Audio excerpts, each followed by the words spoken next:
ever again. Hello tout le monde, bienvenue sur la chaîne et aujourd'hui nous allons faire la critique du film Megan qui vient de sortir au cinéma. Donc Megan, c'est un peu le cadeau de Noël dont tous les enfants auraient rêvé d'avoir. Mais voilà, c'est une sorte de poupée robot un peu diabolique qui fait exploser le taux de mortalité quand elle est dans le coin. J'en dis pas plus, on va faire la critique juste après le générique. Let's go!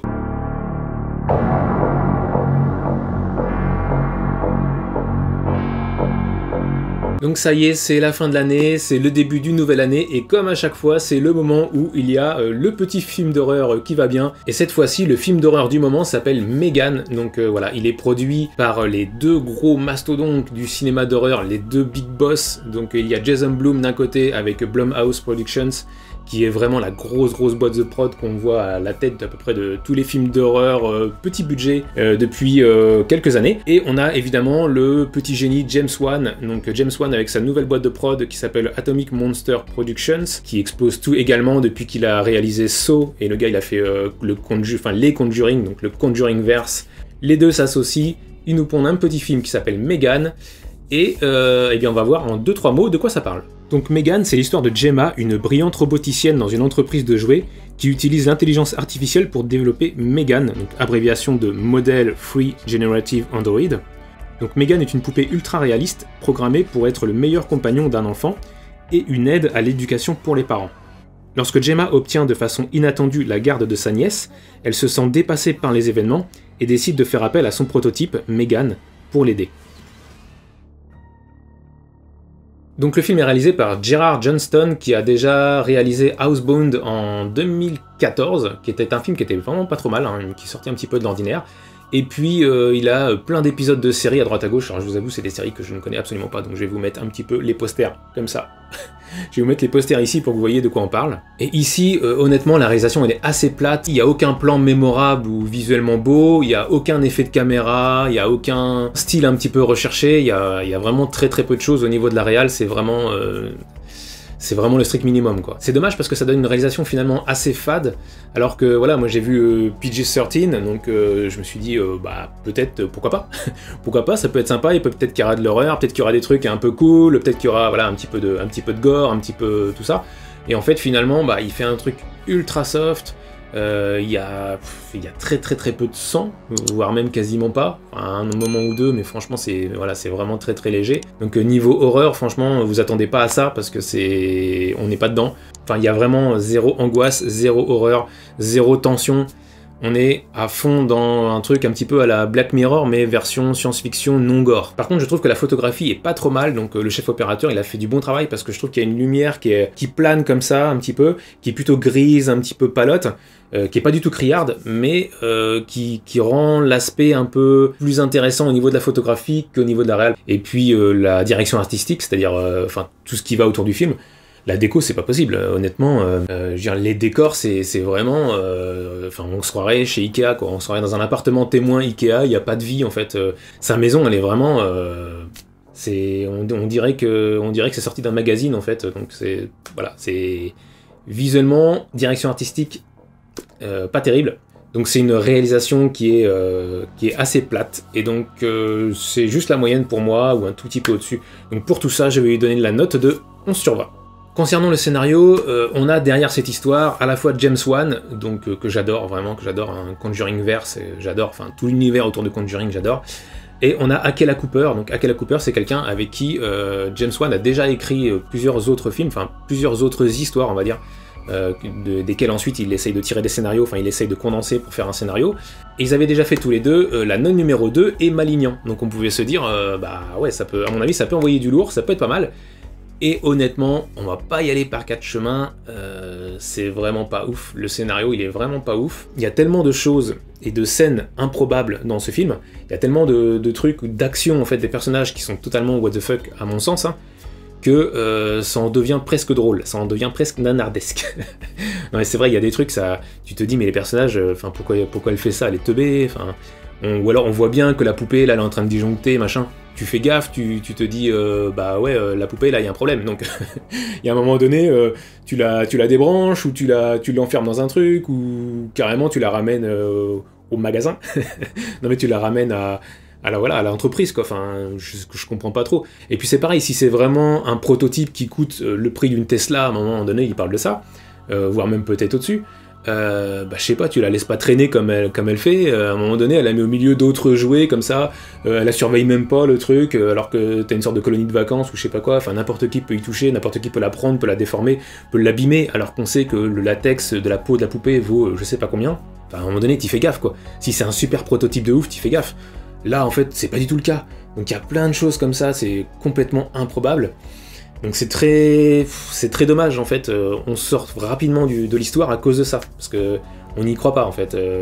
Aux différents événements qui se passent, on y croit très moyennement, et aux différentes choses que vont faire les personnages, aux différentes actions qu'elles vont entreprendre.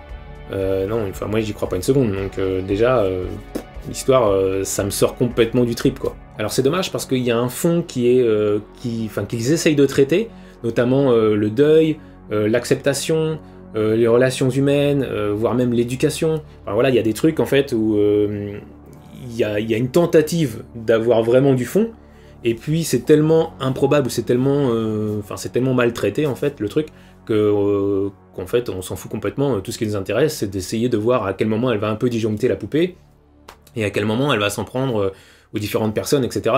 C'est le seul truc qui est cool en fait dans le film. Et puis en plus il n'y en a pas tant que ça, donc voilà, c'est un petit peu... ça met du temps déjà à se mettre en place, et une fois que c'est mis en place, c'est soft, quoi. Honnêtement, comme je disais au niveau de la réal, je disais que la réal est assez fade, le scénar il est aussi assez fade, parce que on va pas jusqu'au bout des trucs. En fait, il y a très très peu de sang, ça manque de percussion en fait dans ce film. Alors à la fin, il y a quand même une tentative de basculer un petit peu dans l'horreur un peu japonais, comme on peut voir dans The Grudge par exemple, mais ça dure, 15 secondes, et puis après ça redevient basique, ça redevient un truc qu'on a déjà vu 10 fois, donc c'est dommage parce que ça bascule jamais vraiment dans l'horreur, alors qu'on est à deux doigts d'y aller, et on n'y va jamais au bout du truc, on va jamais... je sais pas, par exemple, il y a des meurtres, et il y a un tout petit peu d'horreur, mais enfin, même pas d'horreur, un tout petit peu de gore, mais presque rien à un moment donné. Mais pourquoi tu mets ça, en fait, si tu mets ce gore-là, mets-en d'autres après, mets-en plus, enfin voilà, va à fond dans ton truc. En fait, ils y vont pas, donc... et à chaque fois, c'est comme ça, à chaque fois, on fait 2-3 pas en avant, et puis un pas en arrière, et on va pas au bout de l'idée. Donc voilà, c'est vraiment dommage pour ce scénario, parce qu'il y avait un truc à faire, je pense. L'histoire est donc trop tiède, trop timorée, et c'est un grand dommage pour moi, et donc je mettrai au scénario la note de 9 sur 20. Concernant les acteurs et les actrices de ce film, alors c'est beaucoup plus d'actrices qu'il y a dans ce film, donc nous avons en tête d'affiche Allison Williams. Donc Allison Williams, on l'a déjà vu dans Get Out, qui est un excellent film de Jordan Peele, et là, elle a le rôle principal, donc elle a le rôle de Gemma, donc le rôle de la roboticienne. C'est très très bon, comme à peu près tout ce qu'elle fait, je trouve. Donc, elle joue vraiment très bien, elle arrive à faire passer beaucoup de sentiments, il y a beaucoup d'empathie pour son personnage, même si elle n'est pas super développée. Il y a quand même un petit truc au début où on la montre un petit peu en tant que geek féminine, qui bouffe du code, qui est capable de... c'est elle qui code Megan, donc c'est elle qui est la créatrice un petit peu de ce robot. Donc elle joue vraiment très très bien, donc ça c'est cool. Pour jouer maintenant Megan, donc pour jouer le robot, donc nous avons Amy Donald qui joue en fait les gestes, en fait, la gestuelle, c'est-à-dire que Amy Donald, on lui a mis un masque en latex sur le visage, et puis c'est elle, par exemple, la fameuse danse qui a un petit peu buzzé sur les réseaux, donc la fameuse danse de Megan, etc. Donc tout ça c'est Amy Donald, donc une très très très jeune comédienne qui doit avoir 11 ans, et c'est elle qui fait toute la gestuelle de la poupée.